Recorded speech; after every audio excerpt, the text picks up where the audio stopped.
You miss 100% of the shots you don't take. Wayne Gretzky, Michael Scott.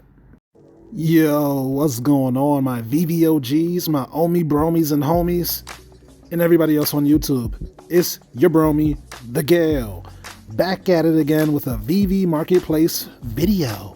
All right, so I've been on VV since March 12th, as you can see right there. It says joined March 12th, and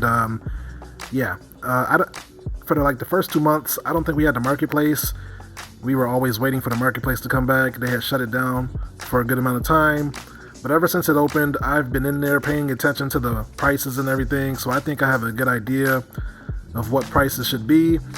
And in this video, I'm going to point out a trend that I have been noticing. And hopefully you guys can take advantage of what I'm seeing here. So yeah, I'm just going to point out something that I think is obvious, and that fact is that we are very early still, and there are tons of opportunities in this marketplace, but I'm just going to show you a few examples, and hopefully you can go from there. So without further ado, let's get into it.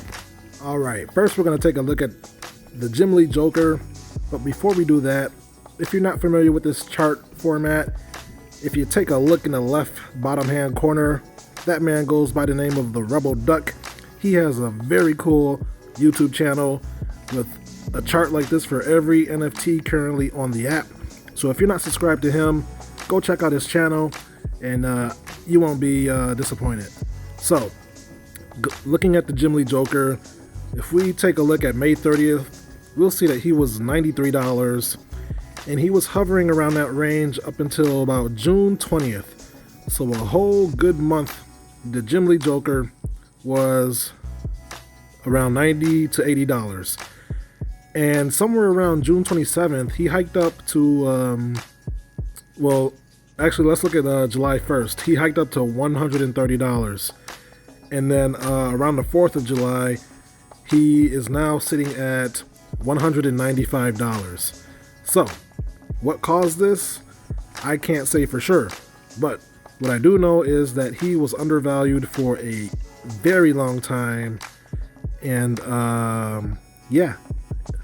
people, I guess, didn't catch on until at some point there was some catalyst here that made him jump up, or it could have just been, because that's a pretty steep climb right there. So that's just one trend that I want to point out.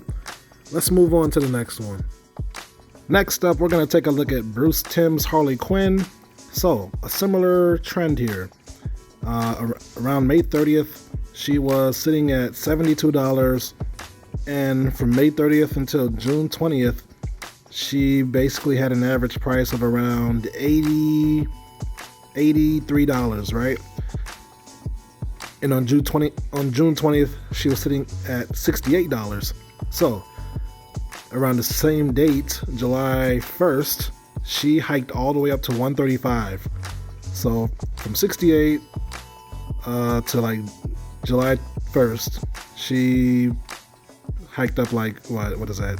$70.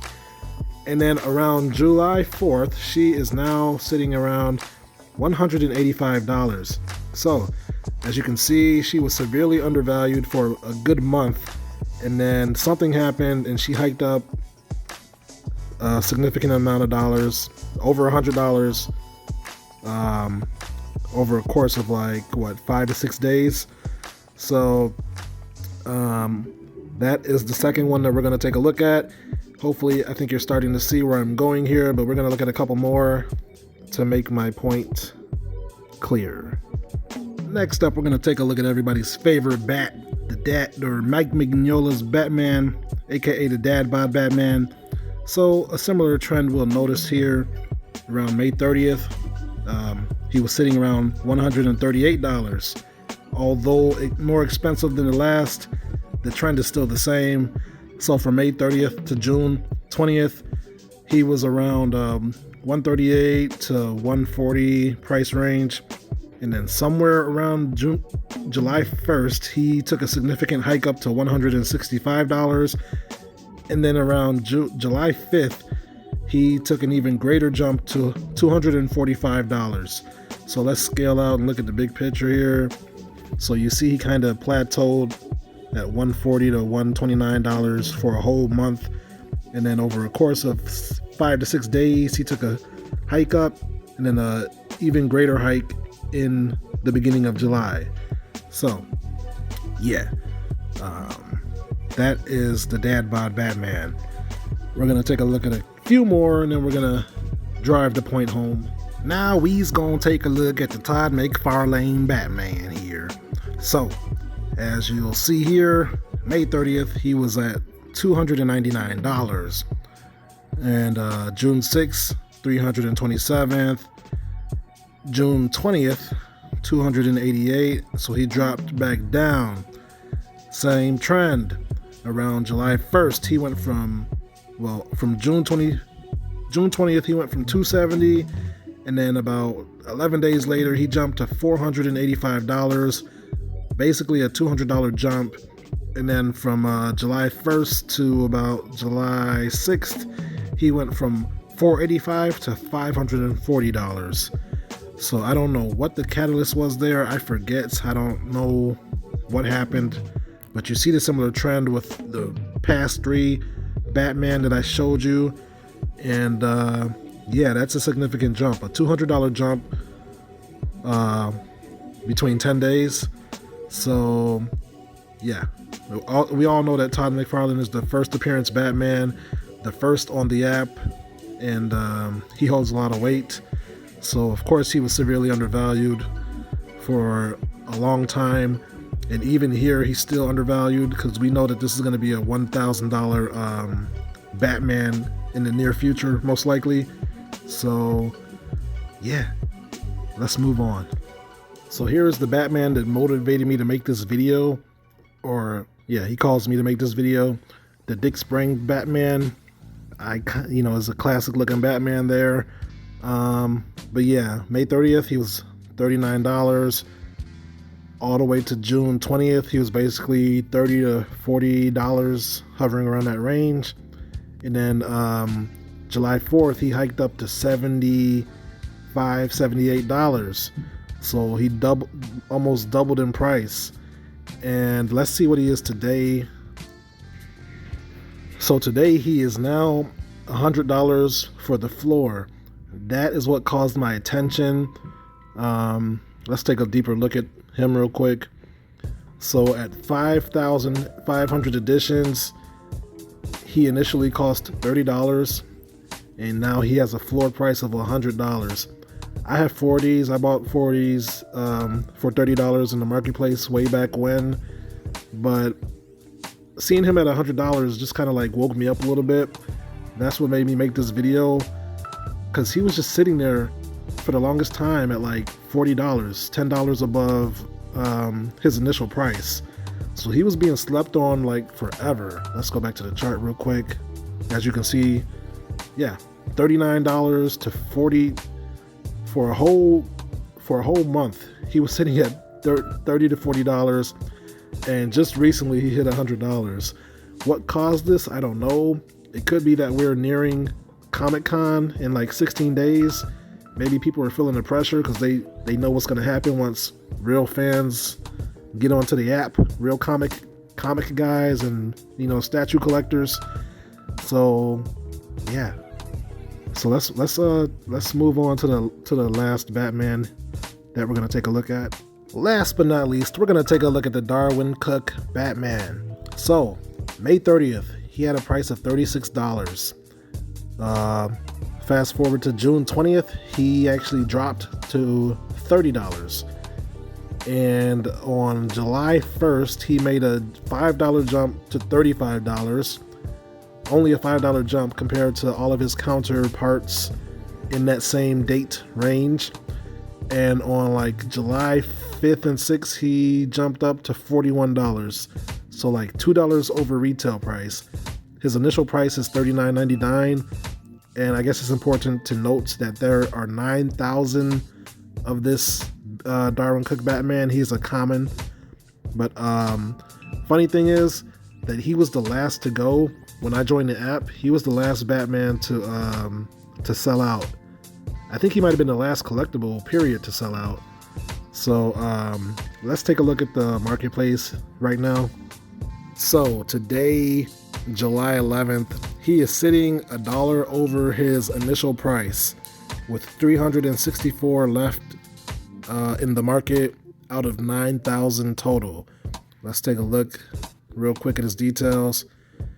Yeah, like I said, his initial price was basically $40. There's 9,000 and there's only 364 left. I have two that I bought at $40 way back in March, and I only bought them because his wife, Darwin Cook's wife, kind of was like opposing NFTs, and I thought that maybe they would recall these Batman.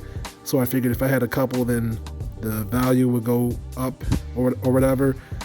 But yeah, if we remember the trends of the previous Batman that I showed you, there's no reason why this Batman won't follow the same trend. I don't know how long it'll take, but I do believe the Darwin Cook Batman will see a floor of $100 or more in the future, possibly after Comic-Con on the 25th this month. Like I said, we are very early here in Veve. There's so much potential with these collectibles. We don't know what kind of utility they're going to have going forward in the Veveverse or whatever. And it's just important to notice these kind of trends. We know that most if not all of these collectibles are severely undervalued, and the time to take advantage is now, not when everybody is catching on. All it takes is like a certain piece of information from a YouTuber to move these prices to the moon, and you want to have your bags filled before that information comes out. So that means taking a look at the artist, like Darwin Cook. That is an actual person. That is an artist who drew him initially in a comic. So take a look at Darwin Cook. See who he is, like his history. See why this Batman might be important. Yeah, stuff like that. Just, you want to be in the game before these collectibles take off. So that was basically my whole point of the video. I think Darwin Cook is the next Batman to moon. Even though there's a 9,000 quantity, that's not a lot. Obviously, a lot of people are holding him. Let's take a look at the Earth to Mastery pie chart. There's only a 4% circulating supply. That's not a lot. So that means 96 of Darwin Cook holders are holding this Batman. So once he starts getting down to the 100 left, 200 left, you're going to notice a price hike in this Batman. So I'm not trying to pump Darwin Cook. I only have two, so I have no, dog in that fight. But I think he's going to be the next one to go. All signs are pointing that way. It's just taking longer because he has 9,000 quantity. So yeah, do with that information what you will. I only showed you guys the Batmans, but this applies to every other set. Pay attention to what is going on, and check out the Rebel Ducks channel. These charts are very visually enlightening. Like, you can visually see what's happening here. So yeah, I think that's it here. So that's the video, my friends. If you've made it this far, thank you for watching. And if you've learned something or were entertained, feel free to leave a like for your bromie, and also share this with other members in the community. Yeah, so there are a ton of undervalued collectibles on the Veve app at this moment. All you need to do is take a closer look and pay attention to the trends and take advantage where you can. Yeah, Comic-Con is nearing, and I call that doomsday because I do believe a lot of collectibles will be scooped up by curious Comic-Con people. Those people are kind of smart, I would assume, and they will recognize the opportunity if they know anything about crypto or NFTs or have an open mind to look into it. So our window of opportunity is closing on these super deals. So like I said, do your research, do your own diligence, watch some YouTubers who are knowledgeable, and yeah, take action. So, with that being said, I am not a financial advisor. I did not go to college for NFTs or crypto. I am just your friendly neighborhood genius who does a lot of research, and I'm sharing my opinions with you. So take everything that I say with a granular of salt, por favor. And once again, thank you for watching, and I will catch you in my next video. Until then, peace out and hodl. Hodl strong, my friends. Later.